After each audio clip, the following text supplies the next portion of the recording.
it is and the seasons and the fun activities that are taking place in Jeffersonville. We pray for families that are around the United States and across the world that are hurting.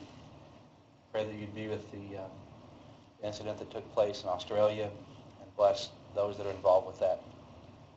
Pray that for your blessings on Jeffersonville.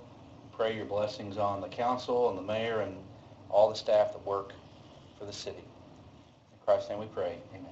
Amen. I pledge allegiance to the flag of the United States of America and to the republic for which it stands, one nation, under God, indivisible, with liberty and justice for all.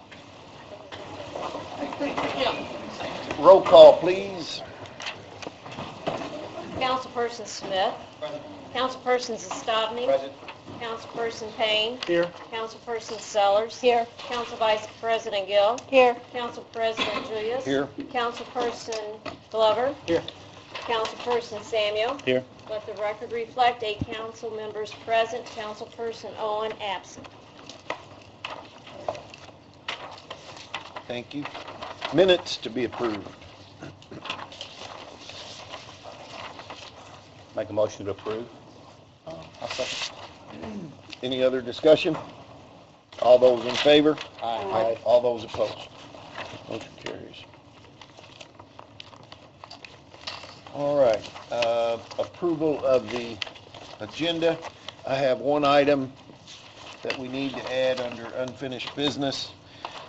Dr. Melissa Fry, the Homeless Task Force, she has a update for us. She promises it won't take very long, so if we could squeeze her in You the, want to put her at number 1 before we do regular business? Or before we do the before Kim? ordinances? Yes. We could, that'd be fine. And move Kim to 2. Yes.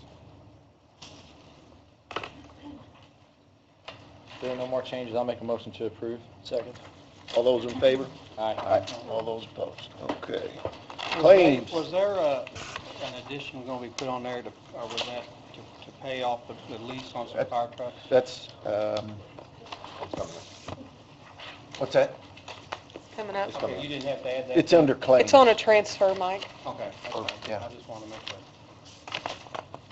So I don't know if you guys saw my email this afternoon. I had sent out several changes to the claims. We've got 2 fire lease payoffs. The first one is $265,802.62, and the second is $374,576.55. And we discussed this in the finance meeting, and the train of thought here is, we're pretty close on those 2 fire trucks. We've already budgeted money for next year. We're going to have to order a truck it's going to take a year to get in. So we could bank the money and use it for a deposit, the money that we have budgeted for next year, and go ahead and get these 2 bonds paid off. So that's my thinking on that. Where did you want to take the money from? It's from Edit. No. Lloyd. Lloyd. It's on the transfer that's coming up on the agenda. The last 3 items, we had some money that was budgeted and not spent for legal services, the city share of the 911, and then for a debt payment. And it's enough to make up that total for the 2 lease payoffs. So Amy, what is the new total? And you took out the TIF month, right? I took out some claims that were for TIF that got pulled in because they had a meeting tonight as well. And then Sarah Green had a claim for a utility that was $526.08 that I'd like to also get approved. That brings the total to $2,235,336.52. I'll make a motion to approve. Second. I'll be abstaining. Any other discussion? All those in favor? Aye. All those opposed? Thank you. Thank you. Okay, report of the clerk.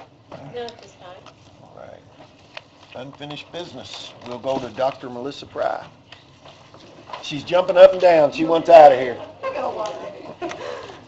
All right, thank you for squeezing me in here. I just wanted to give you all a brief update before the end of the year, so you'd know where things stood going into the holiday break. Most of what has happened since I last saw you was that we held 6 community forums, 3 in Jeffersonville and 3 in New Albany. Our turnouts were all right. Around 20 folks came to each of the events in Jeffersonville. New Albany, our first night was a paltry turnout, but we boosted it up for the second and third nights, which was good. The feedback mostly indicated that we need, a better emergency response system, need to get a few pieces of the plan that we have sketched out so far in place quickly because demand seems to be high. People are concerned about what's going to happen between now and the time that the plan gets implemented. So people are worried. We started the forums, the week we started the forums, we had our first white flag night, and that was really early this year. I'm sure you're all aware came very early this year, which was very much present in the conversation at the community forum. Many of the folks who attended these events were optimistic and excited, and then a number of folks were concerned about follow-through, whether or not things would really come to fruition. Strong support for day shelter, case management for those who do not fall into a target population that's already being served by programs we have in this community, and concerns about developing ways to provide shelter to families in ways that protect the integrity of the family. People are very concerned that right now we're housing families in our general population emergency shelter, and that creates issues that are of concern to the public. The planning committee, which you may remember represents about 20 different organizations, convened last week to discuss the feedback from those forums, and we had a revision work session, so we're still processing all those revisions, but we tried to pare down and sort of consolidate some things. I'll be smoothing out those rough edges over the next week.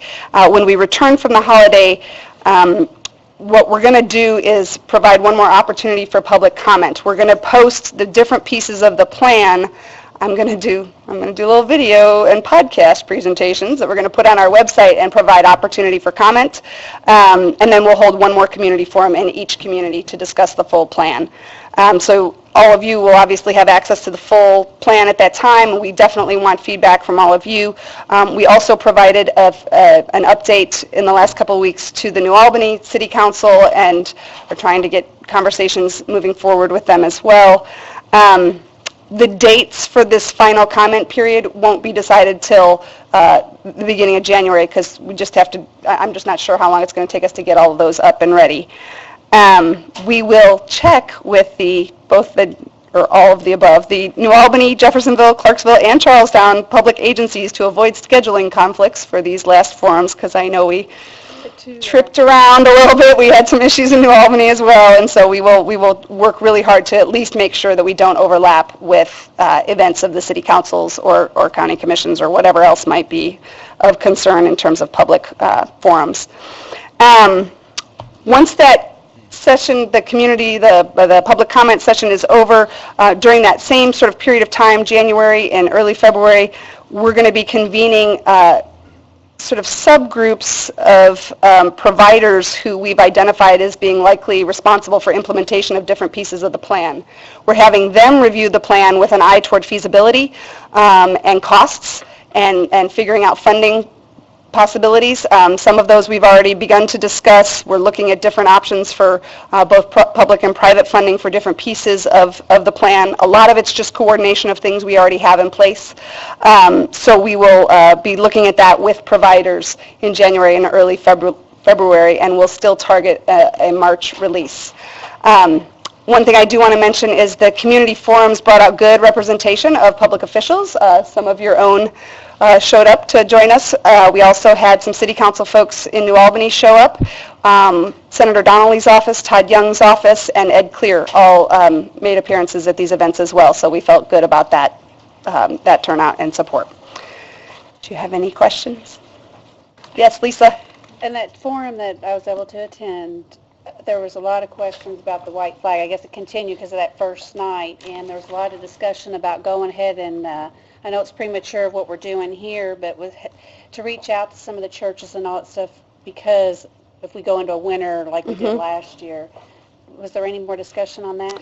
You know, I haven't heard a whole lot. I did talk some with the task force about whether or not they were going to pursue something more. I know that Paul Stensred has been working with some of the churches, but I also know he would like more folks to be involved in figuring out a plan. One of the key concerns that emerged in the conversations is that churches who do that, there's a cost to them, and some of the costs associated with opening up a church for a white flag night are insurance costs. And so there's real concern about planning, coordinating, but also getting costs covered for that. So it's not necessarily my particular role to make sure it happens, but it is still conversation with the task force about what do we do about this in the meantime. And I don't really know where their conversations are at this juncture. I will be meeting with them tomorrow morning and can discuss that further and can certainly instruct them to get back in touch with you all about what they think should be next in terms of dealing with it for this winter, because this isn't going to come out until after we've gotten through this winter. Yeah. Okay. And it is the public's very concerned about what we're doing in the meantime, so I think it would be good to figure something out for this winter. Do we have a final date of implementation of the plan? Well, implementation, it's a 10-year plan. So what we tried to do in our last planning committee meeting was start to sketch out what are the first things. What things can we be moving on in the first 6 months, first 1 to 2 years? And we tried to sketch out sort of the 1 to 2 years, 2 to 5, 5 to 7, and then the longer range concerns. And so I think we're going to get a better feel for that when we sit down with providers in January, because I think they know more about how long it will take to get implementation on some of these pieces. Tomorrow there's a meeting of some key stakeholders and the task force that will also be really important to figuring out the timeline for some key pieces. So what I can say is that there will be things in the plan that can be implemented pretty quickly, and there will be things in the plan that are going to take longer, and we're going to just, we would love to release with some really clear, here's what's going to happen right now, here's what's going to happen this year. By the time we get to next winter, we should be here, and we will have a few of those. Unfortunately, there are key pieces of the plan that will just take longer than that. Okay. Anybody have any questions? Thank you. Thank you. Is Kim here?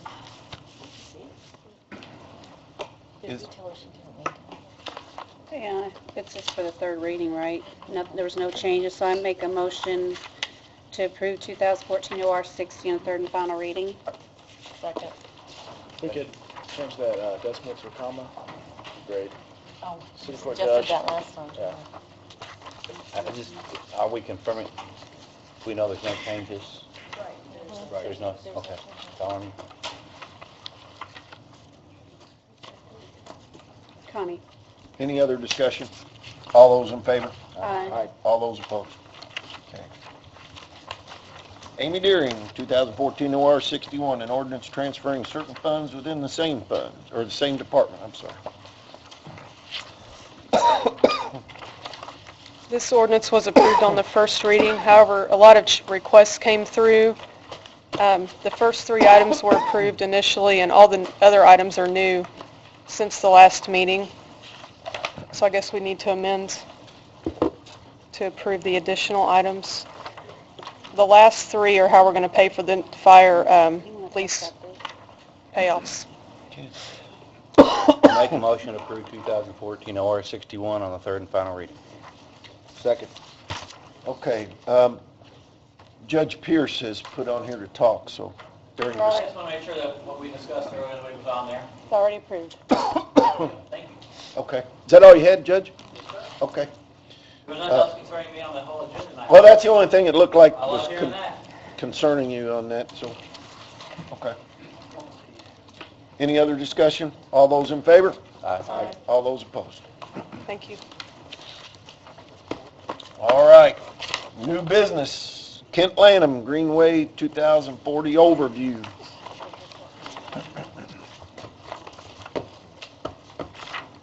Hopefully you all have received the overview that I provided. If not, I got copies here. Everybody got a copy of it? I don't plan on reading from it, but I didn't know if you got a copy of it. Okay, all right. Well, I appreciate everybody's allowing me to come and present this to you all. This has been a project we've been working on at the Ogle Foundation now for, well, we started about a year ago, and this really started to pick up some steam at the first of the year, to the point where we went ahead and decided we'd go ahead and try to come up with a refresh of the master plan. As the document states, we are looking at trying to provide the Greenway Commission with a refresh of the master plan that was done in 2002. A lot has changed since that time, and based upon some of the analysis we had done originally, we had hired 21st Century Parks that had done the same group over at Parklands of Floyd Fork, if you're familiar with that one, to kind of take a look at it for us and see if there was any opportunity.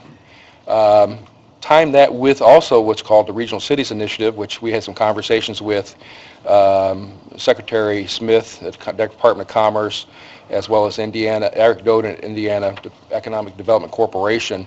With regards to that, you started seeing some possible pieces falling together from a funding perspective. So once we started seeing that together, we started saying this might have an opportunity here, and this is one of the reasons that the Ogle Foundation Board agreed to step up to this effort. So what we did was we called together a group after we had worked with the Greenway Commission, had a memorandum of understanding signed with them saying it's okay for us to take a look at this project, looking at what's going forward, with the whole intent of being transparent, and that's one of the reasons we're here today. We want to make sure every municipality, every county understands what we're going through in this process. This is not some hidden agenda. We're just trying to move this project along. The Greenway Commission has done a fantastic job to date, but right now we think, what can it be done on the next level? What can it be taken to the next national awards? I mean, look at the Big Four Bridge and what it's done. Think about what if you did that from Jeffersonville all the way up to the Sherman-Minton Bridge. I don't know if you've had an opportunity, but I would recommend you go to the website that we've created at greenway2040.org. It's got a drone that we flew back in September from Jeffersonville all the way to New Albany. We got hours of footage. We've also done it in the fall time frame now. We'll be putting it up there as well as actually we'll be doing it here in the winter to see what's underneath the trees and see underneath the leaves and see what's going on there. We have hired Vern Eswine from the marketing companies here with me right now as far as the communication side of things. We created the website along with the drone that flew. We have contracted with a group called Mind Mixer. They are a virtual online town hall that is taking input from the community, and we're continually going out and trying to generate more and more of that. Cyril, you were invited to a stakeholder meeting. The last couple of weeks we had 4 days worth, starting at about 1 o'clock in the afternoon, going through to about 8. We had both here and in New Albany, and so we've had a lot of input from there as well. We have hired, since that time, 2 consultants for this project. We've hired 21st Century Parks again, Dan Jones, who had built out the Parklands of Floyd's Fork. Fantastic facility. If you've never been there, it is the largest urban landscape created probably since Olmsted started doing some of his work. I mean, it's on that type of scale. So he is there working on the operational side of factors, trying to figure it out from a governance standpoint, because, you know, part of this, okay, you have a beautiful design, how are you going to take care of it? How are you going to sustain it going forward? Is it going to constantly require influx of funds? Can it be done privately? Can it be done publicly? Can there be some mix? So we're going through those scenarios as well. We brought on a steering committee. Steering committee is made mostly of some of the Greenway Commission. You got Mike Moore is on there. I've got Jeff Gahan, Bob Holston, Edra Donick, who's on that, Matt Gullo, who's a friend of the Greenway. We invited him on there as well to help give us advice and work through some of these projects. And of course, myself and Blue Sky Foundation's Bryce Butler. 21st Century Parks, like I said, is part of the project. The second part was we hired, at first we were going to bring out an RFP for the parks, and then we started thinking about it. You know, anybody that we're going to hire is going to come out and do beautiful work. I mean, they're going to have pretty drawings and all kinds of futuristic things you'd like to see. But when we finally got down to it was, okay, who would be the best for this type of project? And we actually settled on actually a joint venture. We had Rundell, Ernstberger and Associates, whom I think several of you are familiar with. They've done some work here. But they had also recently completed the cultural trail up in Indianapolis, which is open to actually national acclaim. We've seen articles in the New York Times just touting this one. And we've also got Jim Walters from Bravura, who was involved with the Parklands, as well as the riverfront design in downtown Louisville. So we asked them to partner together. And so they are now part of this team that's getting the input, gathering it up. The time frame on this thing is we expect all the input to be done, or at least the preliminary part of it, starting end of this year. They'll start working on design work.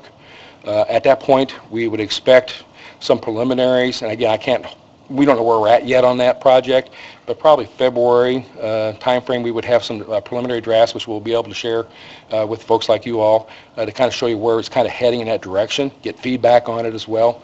The whole goal, though, is to get this thing done by April 1st. We wanted to get this done in short order. That's one of the reasons we tried to keep it kind of from the private sector side. We didn't have to go through all the RFP processes or all the other fun stuff that you guys go through, and 3 readings and 4 readings and that kind of stuff. So we wanted to really get this done fast. But again, we want to be transparent about it and share as much information as we can about it as possible. Trying to think of anything else. Talked about the Regional Cities Initiative. OGLE is also funding that aspect as well through the One Southern Indiana group. Quite a few people, the same people who are on that list, are also on the steering committee for that.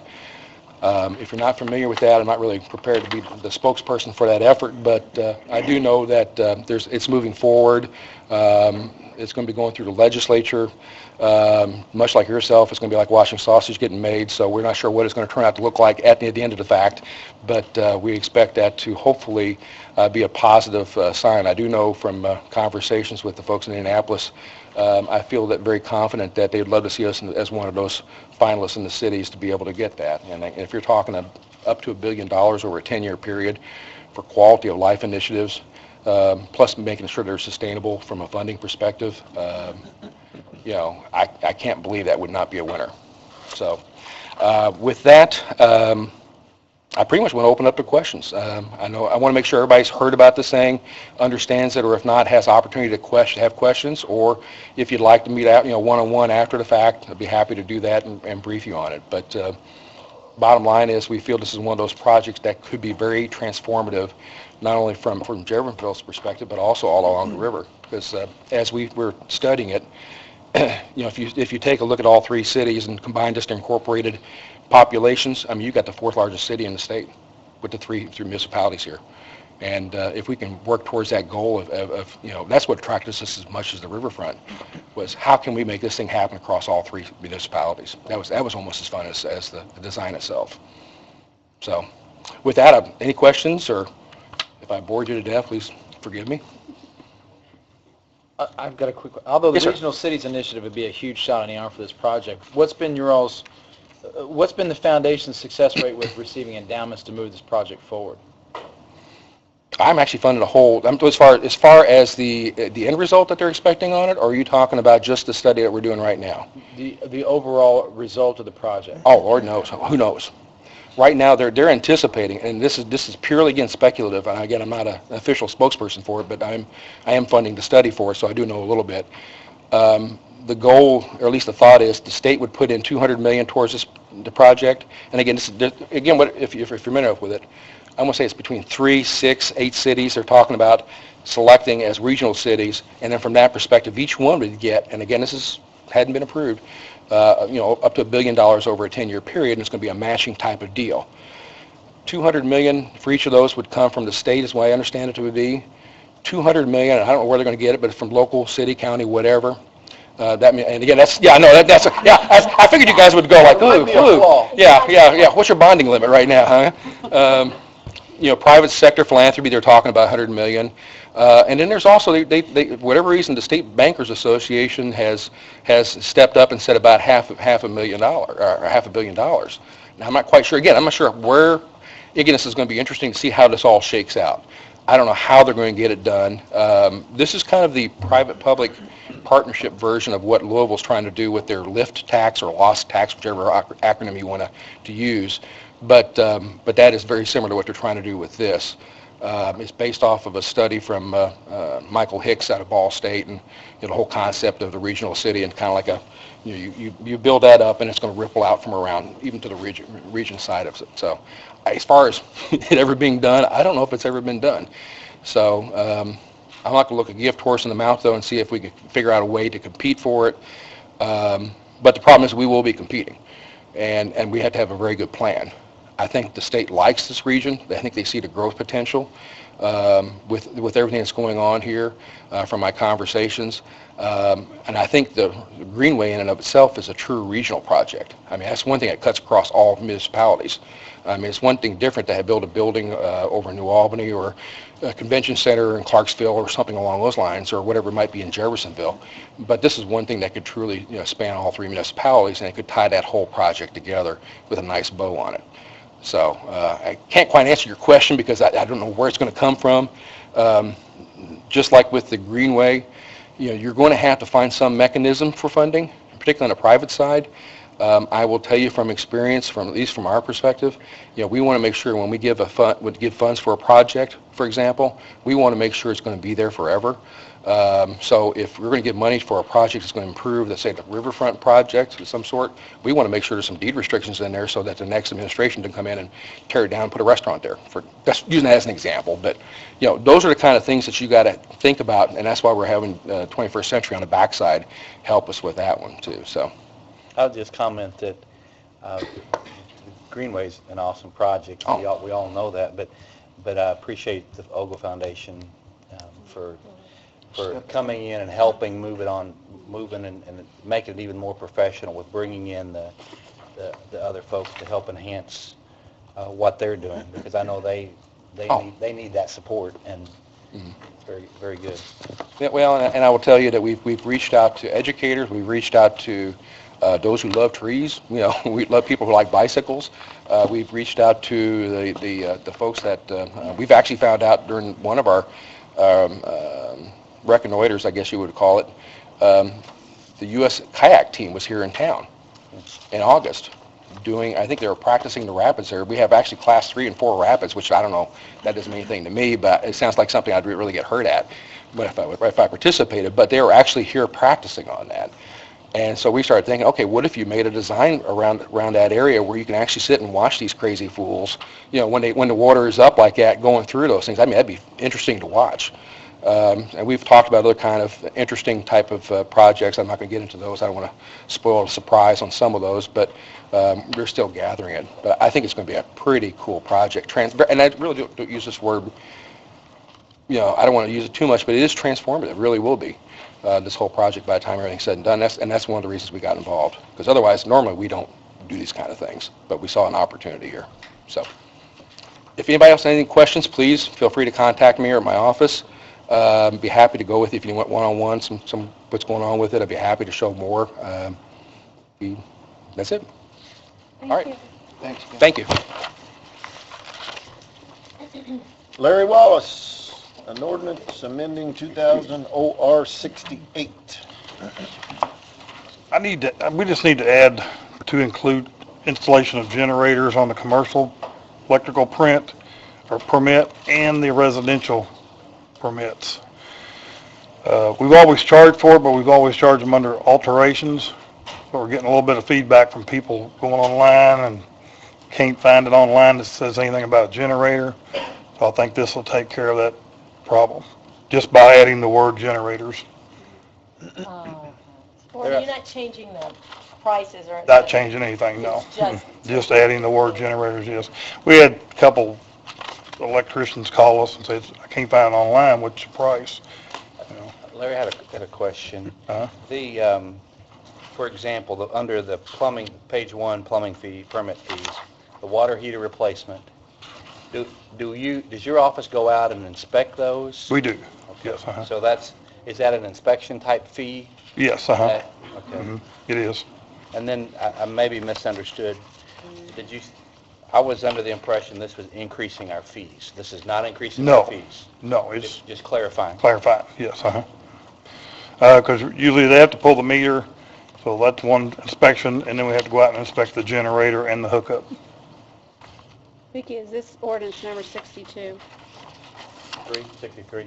Well, just for clarification, Nathan, if you look at page 1, and then you go back and look at page 3. When you look at temporary pole on page 1, it's $35. When you look at page 3, temporary pole is $50.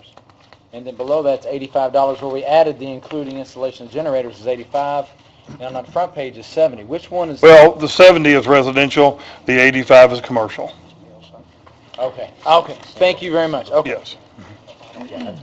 Okay, Yeah, commercial fees are a little higher. okay, thank you. I'll make a motion to pass 2014 OR 63 in the first and second. Second. Any other discussion? All those in favor? All those opposed? Thank you. Thanks, Larry. City Council Attorney report. Okay. Was there any department heads here? I didn't see any. And we did public comment. Council comment, Mr. Smith. Nothing. Mr. Deswani. I think this is the last meeting for Mr. Payne and Mr. Glover. I just want to say, that's correct, right? Thank you for your service to the city council and good luck to you with your service to the county. Thank you. Enjoyed working with you. Appreciate it. That's all. Since this is my last official council meeting, I will say that it's been a pleasure serving the Jeff City Council for the past 3 years. It's been a pleasure working with all of you all, and it's been an experience that most people don't get to have, and I'm thankful for it. So, thank you all. Ms. Sellers? I was waiting for you to say, I didn't want to jump. Oh, no, you're I just want to echo Ed's sentiments about Brian and Zach, and thank you guys for your service, and I know you're going to do very well in your new positions. Councilperson Gill? Good luck, Brian. Good luck, Zach. It's going to be different, but I wish you all the best of luck, but y'all flying again. And also, I wanted to bring up real quick, I probably should have had the judge stick around for this, but I forgot about that. But as you all recall, there was a comment that was brought up with city court about an employee not checking in and checking out, and of course, we thought we addressed that with Kim being here at HR. She said it was all handled, but I did look further into this, and there is a salary employee in the court that teaches at Ivy Tech, along with other city employees who also teach at area colleges. This is also done in the county. There's salary attorneys and judges that teach, and then also we asked for the specific dates that the judge questioned, so they weren't clocked in or out. He questioned whether or not they were actually here. And every one of those dates were verified. On 1/21/14, Ivy Tech was closed. On 2/27/13, Ivy Tech was on 2-hour delay, so that class was canceled. On 3/4/14, Ivy Tech canceled because of bad weather. 3/25/14, Ivy Tech had spring break and also spring break on 3/27/14. And on 4/4/14, there was canceled classes, also 4/24/14 canceled classes. And there was no classes because it was the last day of 5/13/14. So those were all the dates that the judge questioned. So I just wanted to verify that Ivy Tech was closed and there was nothing wrong there. Everything was done as it should have been. So. Okay. Councilperson Glover? I would just echo what Zach said. I appreciate everybody's time. I've learned a lot being on this council. There's a lot of different personalities on this council, and you learn something from each and every one of them. And I will just leave you with the fact that after dealing with these people on the council, I know that the city of Jeff is in great hands. I have learned that, and look forward to working with you all. I'm sure in the new position we'll be in contact very much moving forward, and hope that you extend the same courtesy that you did the last 3 years I served on this board. So thank you all very much. I appreciate it. Okay. Councilman Samuel? Three things. One is, and if you would ask this at the very end, is we have a scout troop present. We met them, but the public did. I'd like to acknowledge them publicly at the meeting, and I'll let you do that.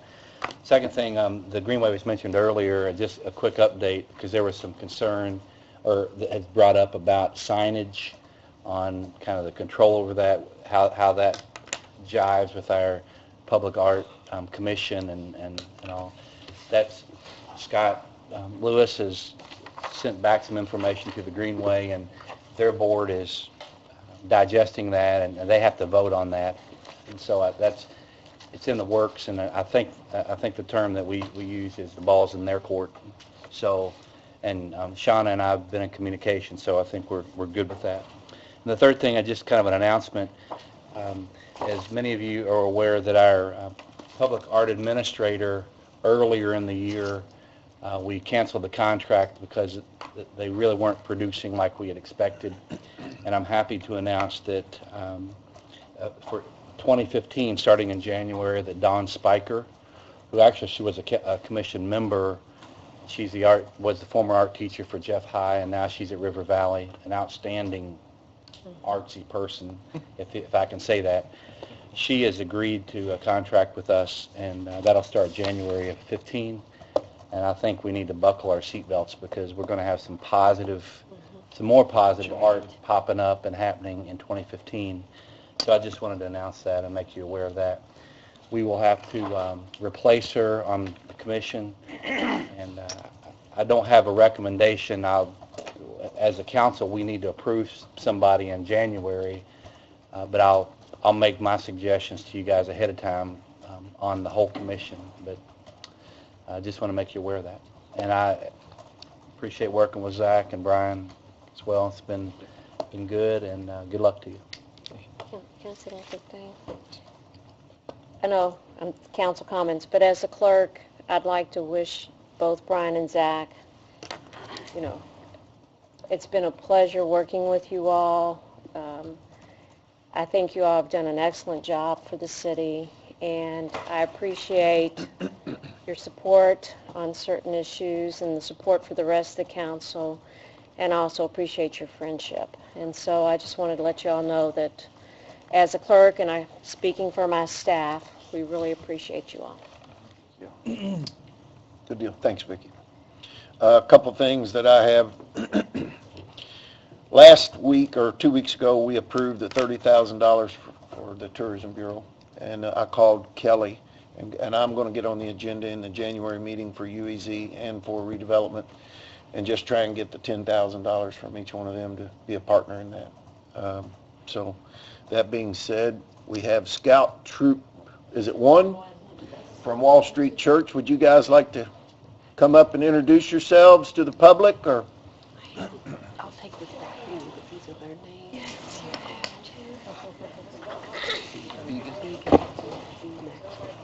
There's 3 beacons. And this is Deaton, terrible handwriting, yes. Is it these three? Okay. They're Scout now. That's their dad. Is that your? I am Michael Began from Troop 1. I am currently ranked Star. This is to help me move forward and go on to my next rank, which is going to be Life. I should hopefully have that by next year. I'm going to hand it off to you now. And your name is Michael? Yes. And how long have you been in, Michael? 3 years in Boy Scouts, but I've only been in this troop for about a year now. 2. Okay. 1. Great. No. 1. I'll be 2 next year. My name's Maxwell Beacon. I've been in this troop for 2 years, not 1. And Michael's has been in this troop 2 years as well. 4 years in Scouts overall. All of them. I am currently ranked first class, and I am the assistant patrol leader. My goal is to be Star by the next time we have to elect, the next time after the next, because they have to elect me for the patrol leader in order for me to be able to then get the last requirement I need for Star. Great. And I take it you guys are brothers. Yes, there's 3 of us. Please, not me. 3 brothers. Please don't. All right. I am Matthew Began, the middle child of the 3. How many years have you been on? 2. You better ask Max. What year did I join Scouts? Just say 2. Okay, I'm just going to say 2. I don't really remember at this point. I am Star Scout. The merit badge that I came here for is the last thing I have towards Life, which is the last thing I need to start working on Eagle. I'm currently quartermaster in the troop. Yeah, that's it. Thank you. I'm Chris Merle. I've been in the troop for about 3 years. I am tenderfoot, and I'm working on my second class, and I am the historian in the troop. Your turn. Oh, dang it. My name is Brandon Deaton. I'm first class. I'm so close to Star. I'm the webmaster, and I've been in this troop a little more than over a year. Great. Very good. Good deal. Thank you guys for coming, and thank you for introducing yourself. Thank you. Okay. I want to give you guys kudos too. It's been a pleasure serving with you guys, and I think we've all built friendships and got to know each other, and you know, it's I'm sure we'll deal with you in the county. I'm sure we will. I bet we do. Okay. I'll make a motion to adjourn. Good deal.